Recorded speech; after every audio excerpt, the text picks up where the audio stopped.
गुरुर्ब्रह्मा गुरुर्विष्णू गुरुर्देवो महेश्वरः गुरु साक्षात् परब्रह्म तस्मै श्री गुरवे नमः। शंकरं शंकराचार्यं केशवं बादरायणं सूत्रभाष्यकृतौ वन्दे भगवन्तौ पुनः पुनः।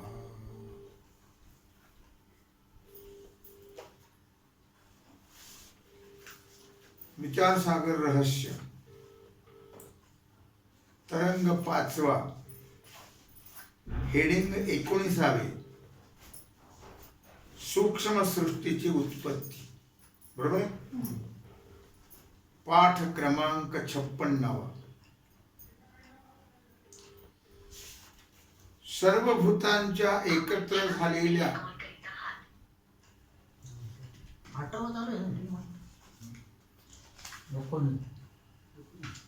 सर्वभूतांच्या एकत्र झालेल्या, सर्वभूत म्हणजे पंचमहाभूते, पृथ्वी आप तेज वायू आकाश यांच्या एकत्र झालेल्या सत्वगुणापासून अंतःकरण उत्पन्न होते।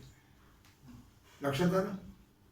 अंतःकरण सूक्ष्म शरीरात मोडतोय अंतःकरण, सगळे तिथूनच सुरू, कुठले कार्याला तिथूनच आरंभ आहे, तिथून सगळं तेच करतं काम सगळं।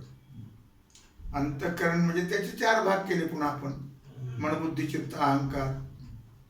मग ते कार्यपरत्वे त्याचे 4 भाग। अंतःकरण एकच आहे, पण कार्यामुळे त्याला अंतःकरण चतुष्टय असे नाव आहे। अंतःकरण चतुष्टय, चतुष्टय म्हणजे 4 भाग। सत्वगुणापासून होते म्हणून ज्ञानाचा हेतू कारण आहे ज्ञानाला। म्हणून सर्व भूतांच्या गुणास अंतःकरण जाणते। कळलं? अंतः त्यांना ते आणून विचार सागर आपला। अंतः म्हणजे आत, अंतःकरण, करण अंत म्हणजे आणि करण म्हणजे इंद्रिय। अंत म्हणजे आत, आतमध्ये देहाच्या आत आहे, म्हणून त्याला काय म्हणतात? अंतःकरण। अंत म्हणजे आत, करण म्हणजे इंद्रिय। अर्थात म्हणजे ज्ञानाचे साधन। करण म्हणजे ज्ञानाचे साधन। 160 पान लक्षामध्ये।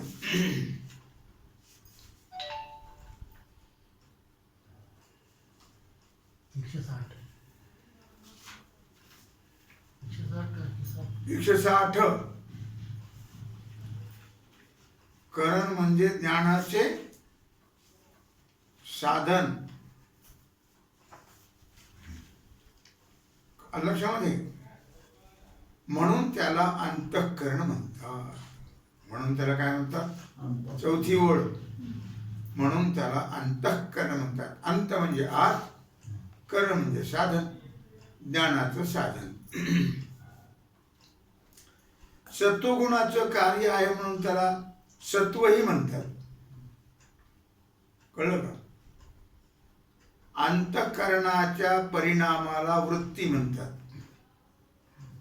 कळलं का? संसारात असते कृती आणि परमार्थात असते वृत्ती। कृतीनं सगळं जग जाणतं तुम्हाला आणि वृत्तीने भगवान जाणतो।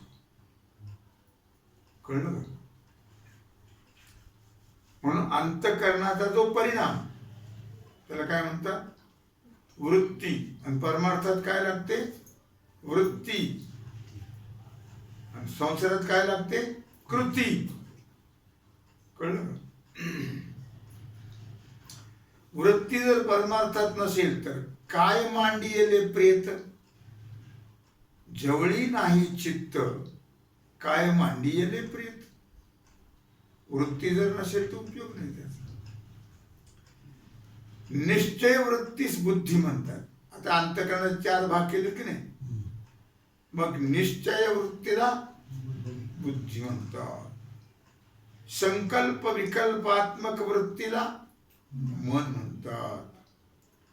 पूर्वापर चिंतन करणाऱ्या वृत्तीला चित्त म्हणतात. अहम अशा अभिमान वृत्तीला अहंकार म्हणतात.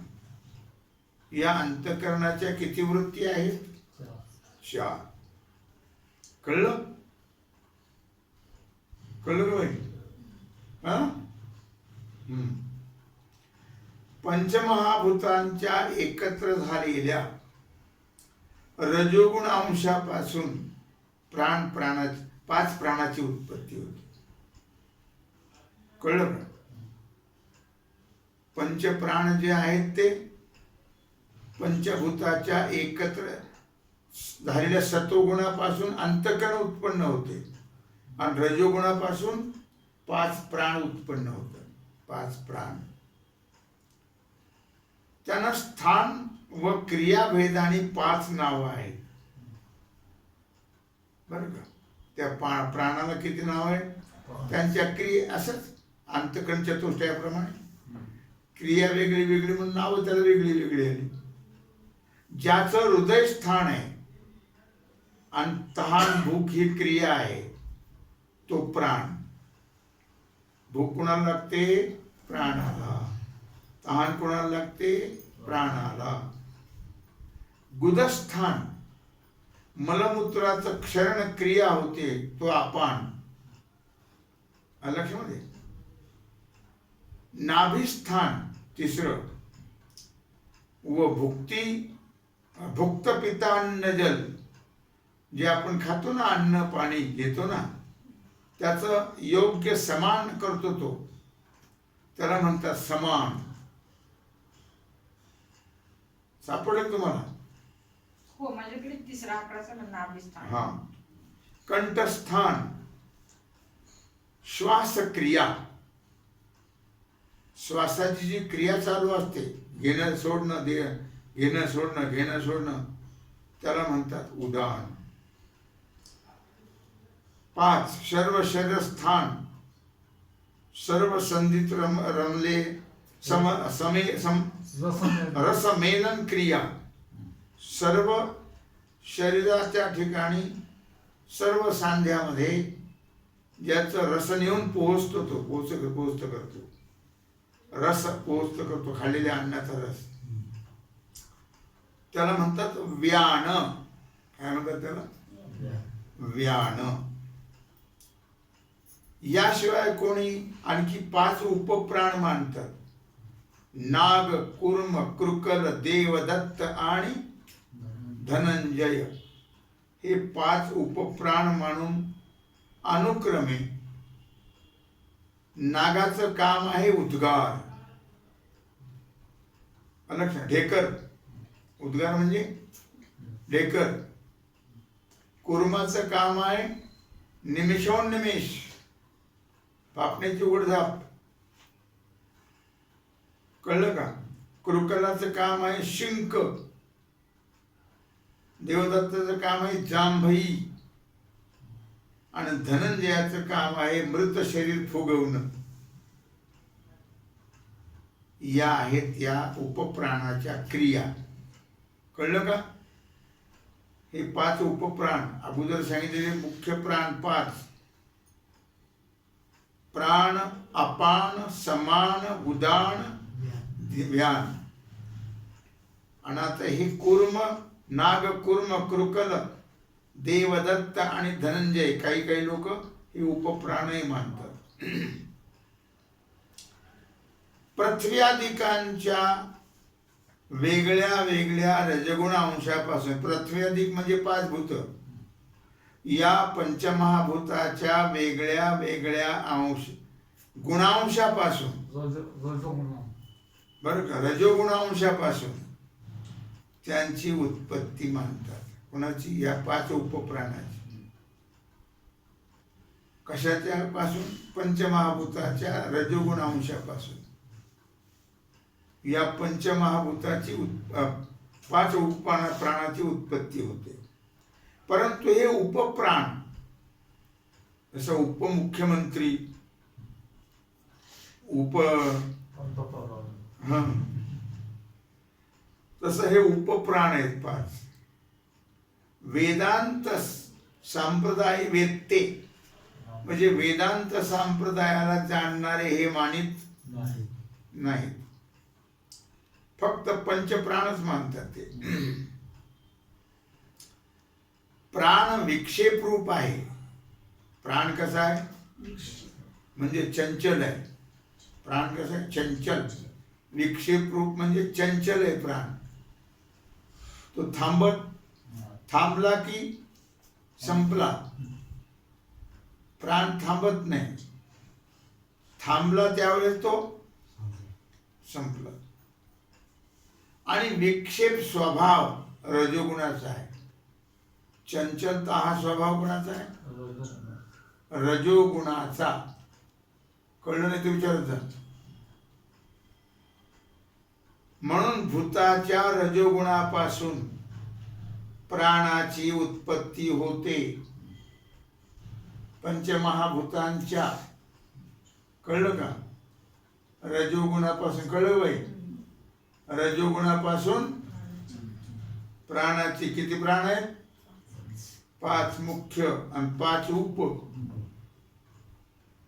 आता प्रत्येक भूताच्या सत्वगुणाच्या अर्ध्या भागापासून ज्ञानेंद्रिय झाली. कळलं का? ज्ञानेंद्रिय कोण? श्रोत्र, चक्षु,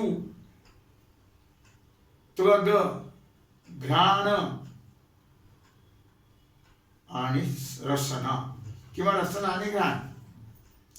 हे पंच आहेत ज्ञानेंद्रिय. या ज्ञानेंद्रियाने 5 विषयाचं ज्ञान. कळलं का? श्रोत्रापासून कशाचं ज्ञान होतं बाई? श्रोत्र काय कशाला म्हटलं? कान. श्रोत्र काय करते? शब्द ऐकते. आणि नेत्र कुठे आहे? नेत्र नेत्र पाहतात. पुन्हा तिसरं कोणतं आहे? त्वगेंद्रिय. स्पर्श कळतो त्याने. घ्राणेंद्रिय किंवा रसनेंद्रिय म्हणा. रस कळतो. आणि घ्राणेंद्रियाने गंध कळतो. पंच ज्ञानेंद्रियाचे हे 5 विषयाचं ज्ञान. हे 5 ज्ञानेंद्रिय स्पेशालिस्ट आहेत. ते आपलंच काम करतात, दुसऱ्याचं करत नाही. किती त्रास झाला तरी, सर्दी झालेली कान नावाज घेतो काय? नाही, त्याच काम करायचं. आलं लक्षामध्ये? आणि रजोगुणाच्या अर्ध्या भागापासून 5 कर्मेंद्रिय झाले. कळलं? 5 ज्ञानेंद्रिय सत्वगुणाच्या अर्ध्या भागापासून पंचमहाभूताचे. आणि 5 कर्मेंद्रिय रजोगुणाच्या अर्ध्या भागापासून. कोणाचे रजोगुण? पंचमहाभूताचे कर्मेंद्रिय झाली. ती अशी आकाशाच्या सत्वगुणापासून श्रोत्र. श्रोत्र म्हणजे काय बाई? श्रोत्र कान. आणि रजोगुणापासून वाक. वाक म्हणजे वाणी. म्हणजे काय? वाणी वाचा. वायूच्या सत्वगुणापासून त्वचा आधारित त्वगेंद्रिय. कळलं का? त्वगेंद्रिय कुठे? आणि रजोगुणापासून पाणी. पाणी म्हणजे हात. अग्नीच्या सत्वगुणापासून नेत्र झाले. आणि रजोगुणापासून पाय झाले. जलाच्या सत्वगुणापासून रसना जीभ. आणि रजोगुणापासून उपस्थ उपस्थ म्हणजे मूत्रेंद्रिय, जननेंद्रिय म्हणतात. अलग मध्ये पृथ्वीच्या सत्वगुणापासून घ्राणेंद्रिय म्हणजे नाक व रजोगुणापासून गुद मल विसर्जन. अलक्षात काम 5 ज्ञानेंद्रिय 5 कर्मेंद्रिय. पंचमहाभूताच्या अर्ध्या सत्वगुणापासून भागापासून काय झाले? ज्ञानेंद्रिय. आणि रजोगुणापासून काय झाले? कर्मेंद्रिय झाले. ज्ञानाची साधने श्रोत्राधिक इंद्रिय आहेत. श्रोत्र, त्वचा, नेत्र, रसना आणि घ्राण. कळलं का? हे काय आहेत? ज्ञानेंद्रिय आहे. लक्षात घ्या. म्हणून त्याला ज्ञानेंद्रिय व वागादी क्रियेची साधने आहेत. ही ज्ञानाची साधने आहेत. आणि वागादी म्हणजे वाघ, सिंह. मग वागादी म्हणजे वाक, पाणी, पाद, रसना आणि उपस्थ. ही जी आहेत ती कशाची साधने? क्रियेची. यांच्यापासून क्रिया होते आणि त्यांच्यापासून ज्ञान होतं. पंचज्ञानेंद्रियापासून काय होतं? ज्ञान. आणि कर्मेंद्रियापासून काय होतं? क्रिया. कळलं का नाही? क्रिया घडते की नाही? क्रिया घडते. म्हणून त्यांना कर्मेंद्रिय म्हणतात. कर्म म्हणजे क्रिया. ती रजोगुणापासून होते म्हणून त्यांची रजोगुण अंशापासून उत्पत्ती सांगितली. रजोगुणापासून होते म्हणून रजोगुण अंशापासून उत्पत्ती सांगितली. कुणाच्या? पंचमहाभूताच्या. एकंदरीत अंतःकरण लक्षात घ्या. 5 प्राण, 5 ज्ञानेंद्रिय आणि 5 कर्मेंद्रिय मिळून 16 अवयवांचे अपंचीकृत भूतांचं कार्य असे सूक्ष्म शरीर तयार झालं. कळलं का? अंतःकरण, पंचप्राण, पंच ज्ञानेंद्रिय, पंच कर्मेंद्रिय किती झाले? 16. हे कशाचं काम आहे? 16 अवयवाचं पंचीकृत अपंचीकृत, ज्याचं पंचीकरण झालेलं नाही आहे अगोदरच. पंचीकृत पंचीकरण होण्याच्या अगोदर पूर्ण जे पंचमहाभूत आहेत काय त्यांचं कार्य आहे सूक्ष्म शरीर. किती तत्वाचं आहे सूक्ष्म शरीर? किती तत्वाचं आहे? 17. पंच ज्ञानेंद्रिय, पंच कर्मेंद्रिय, पंचमहाभूते. बरोबर आहे का? पंच ज्ञानेंद्रिय, पंच कर्मेंद्रिय, पंच प्राण, मन आणि बुद्धी या 17 तत्वाचं सूक्ष्म शरीर आहे. हो. अंतःकरण म्हटलंय ना, मग त्याचे 2 भाग झाले. या सूक्ष्म सृष्टीचं ज्ञानेंद्रियांना होत नाही. सूक्ष्म सृष्टीचं ज्ञान इंद्रियाला होतं का? नाही होत. कळलं का?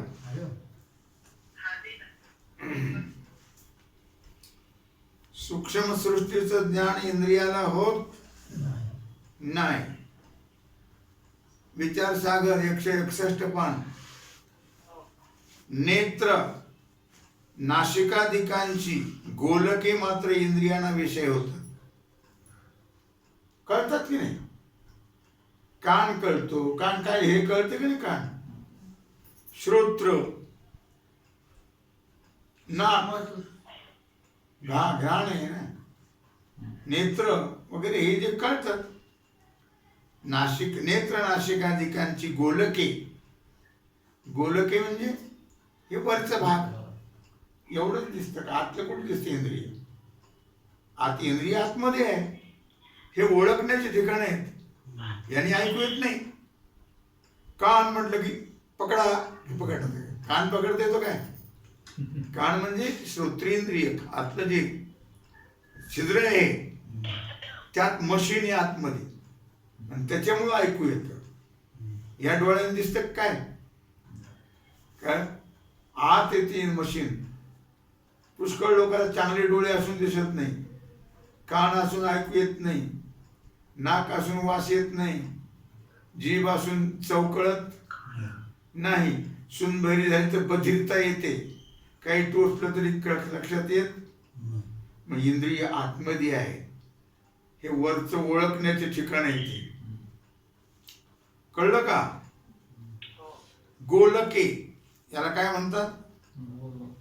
इंद्रिय राहण्याचं ठिकाण. गोलके म्हणजे इंद्रिय राहण्याचं ठिकाण. आलं लक्षात? पण त्या गोलकात असणारी इंद्रिय, त्याच्यात जे इंद्रिय आहेत ते कोणत्याच इंद्रियांना विषय होत. खरे जे इंद्रिय आहेत ते कुठल्याच इंद्रियाला कळत नाही, दिसत नाही. आतमध्ये सूक्ष्म आहेत ना ते कसे काय दिसते? आता ही झाली सूक्ष्म सृष्टी. आता स्थूल सृष्टी. सूक्ष्म सृष्टी लक्षात आली? सूक्ष्म सृष्टीमध्ये मेन काय आहे? अंतःकरण. कशापासून झालं? सत्वगुणापासून. कोणाच्या? पंचमहाभूताच्या सत्वगुणापासून. पुन्हा सत्वगुणापासून काय झाले? पंच ज्ञानेंद्रिय झाले पंचमहाभूताच्या, आणि पंचमहाभूताच्या रजोगुणापासून कर्मेंद्रिय झाले, प्राण झाले, पंचप्राण पंच उपप्राण. हे कशापासून झाले? पंचमहाभूताच्या रजोगुणापासून झाले. लक्षामध्ये ही आहे सूक्ष्म सृष्टी. काय? ही 17 तत्वाची आहे. मन बुद्धीची पंच ज्ञानेंद्रिय, पंचकर्मेंद्रिय, पंचप्राण, मन आणि बुद्धी. इथं अंतःकरण फक्त घेतले म्हणून त्याचे 2 भाग येते. आता स्थूल सृष्टीची उत्पत्ती. सूक्ष्म सृष्टीनंतर अगोदर काय सांगितलं आपण? सूक्ष्म सृष्टी सांगितली. कळलं का? अगोदर काय सांगितलं? सूक्ष्म सृष्टी सांगितली. आता स्थूल सृष्टी. सूक्ष्म सृष्टीनंतर स्थूल सृष्टी करता ईश्वरी इच्छेने भूतांचं पंचीकरण होतं. आता सूक्ष्म सृष्टी झाली, मग आता स्थूल सृष्टी आपल्याला निर्माण करायची आहे. मग त्याच्याकरता ईश्वराच्या इच्छेनं हे जी भूत म्हणजे स्मशानातली नाही, स्मशानातली भूत नाही, हे पंचमहाभूत, पृथ्वी आप तेज वायू आकाश, या भूतांचं काय होतं? पंचीकरण. ते पंचीकरण कसं होतं ते आता बघा. पंचीकरण म्हणजे विभाग होतात त्याचे. पंचीकरणाचा एक प्रकार असा आहे की भूताचे प्रत्येक भूताचे प्रथम 2 समान भाग करायचे. प्रत्येक भूताचे प्रथम 2 समान भाग, मग अर्धा भाग त्याच्याकडे ठेवायचा आणि अर्ध्या भागाचे पुन्हा 4 भाग करायचे. पंचीकरण चाललंय हा. पंचीकरण. अर्ध्या भागाचे पुन्हा 4 भाग. इतर 4 भूतांच्या अर्ध्या भागात एक भाग मिळवायचा. मग हे आपले 4 भाग जे केले अर्ध्याचे ते चौघाला द्यायचे. आपण जेवायला बसलो भाजी देतो पण एकमेकांना, तसं त्यांना ते 4 एक भाग द्यायचा चौघांना, आणि त्यांनी या चौघाला आपले आपले एक भाग द्यायचे त्या चौघांनी. म्हणजे काय आले का जागेवर? पुन्हा चौघाचे 4 आणि आपले 4च केले ते अर्ध्याचे, मग ते जागेवर आले 4 आणि आपला अर्धा भाग मिळून काय झालं? पंचीकरण झालं. तुकडे झाले, एकमेकात मिसळले ते, यांचे त्यांच्यात, त्यांची यांच्यात. मग प्रत्येक भूताचा स्वतःचा 8 आणे भाग, 8 आणे अर्धा भाग, आणि इतर भूतांचे 2-2 आणे भाग, 2-2 आणे केले की नाही, 4 भाग, अर्ध्याचे 8 आण्याचे 4 भाग केले, 2-2 आणे मिळून पुन्हा पूर्ण झाले ते अर्धा भाग, आणि मग पंचकृत भूत झाली. काय झाली? पंचकृत, मिळून पूर्ण पंचकृत भूत झाली. दुसरा प्रकार, आता हा एक प्रकार. आणखी दुसरा प्रकार असा आहे की प्रत्येक भूताचे 25 भाग करायचे. किती करायचे आता? 25. त्यापैकी एक भाग दुसऱ्या 4 भूतात मिसळायचा. 25 भागापैकी एक भाग दुसऱ्याला द्यायचा. म्हणजे प्रत्येक भूताच्या स्वतःचे 21 भाग व दुसऱ्या भूतांचे 4 भाग, एक भाग आला त्यांचा, एक दिल्यामुळे 21 राहिले आपले, आणि त्यांचे 4 आले, पुन्हा 25 झाले जागेवर. कळलं का? असे पंचीकरण केलेल्या भूतास पंचकृत, पंचमहाभूत म्हणतात. काय म्हणतात? पंचकृत, पंचमहाभूते. या पंचकृत भूतापासून इंद्रियांना दिसणारे असे ब्रह्मांड झाले. या पंचकृत पंचमहाभूतापासून काय झालं? हे सगळं ब्रह्मांड झालं. इंद्रियाला दिसणारे, काय कळलं का? त्यात भूलोक, भुवरलोक, स्वर्लोक, महरलोक, जनलोक, तपोलोक, सत्यलोक अशी 7 भुवन झाली. त्याला आपण सप्तपात म्हणतो, सप्तभुवन, बरं का? तसेच सप्तपाताळ, 14 ब्रह्मांड आहेत का नाही, त्यातले हे 7 झाले, वरचे झाले. आता खालचे सप्तपाताळ, अतल, वितल, सुतल, तलातल, रसातल आणि महातल. महातल आणि पाताळ हे 7 भुवन खाली आणि 7 भुवन वरती मिळून किती झाले? 14 ब्रह्मांड म्हणतात की नाही. या 14 भुवनामध्ये जीवनास योग्य अन्नादिक असे भोग्य पदार्थ आणि भोगाची स्थान देव, मनुष्य, पशवादिक शरीरे झाली. लक्षात घ्या, या 14 भुवनामध्ये, या 14 ब्रह्मांडामध्ये काय झालं? जीवाला योग्य अन्नादिक असे जे भोग आणि भोग्य पदार्थ आणि भोगाचे स्थान देव, मनुष्यादिक शरीरे, देव, मनुष्य, पशवादी शरीरे झाली. ही थोडक्यात स्थूल सृष्टीचे वर्णन केलं. विस्तारपूर्वक जर करायचं म्हटलं तर कोट ब्रह्मदेवाच्या आयुष्याची सहाय्यता मिळूनही मायाकृत पदार्थाचा अंत लागणार असं वशिष्ठ ऋषीनं योग वासिष्ठामध्ये भगवान श्रीरामचंद्राला उपदेश करताना सांगितलं. असा आपण विचार केला. कशाचा केला? आता कशाचा विचार केला आपण? स्थूल, सूक्ष्म सृष्टी आणि स्थूल सृष्टी या दोन्हीचा विचार केला. सूक्ष्म सृष्टी ही 17 तत्वाची आहे काय, आणि स्थूल सृष्टी ही पंचकृत पंचमहाभूतापासून झालेली आहे. काही 25 तत्व म्हणतात कोणी, आलं लक्षामध्ये. अशा प्रकारे स्थूल सूक्ष्म सृष्टी आणि त्याचे विचार आपण सविस्तर पाहिले. तेव्हा झालेली सेवा भगवत चरणी समर्पित करून राहिलेला जो सेवेचा भाग आहे तो आपण उद्या पाहू. पुंडलिक वरदे हर विठ्ठल श्री ज्ञानदेव तुकाराम पंढरीनाथ भगवान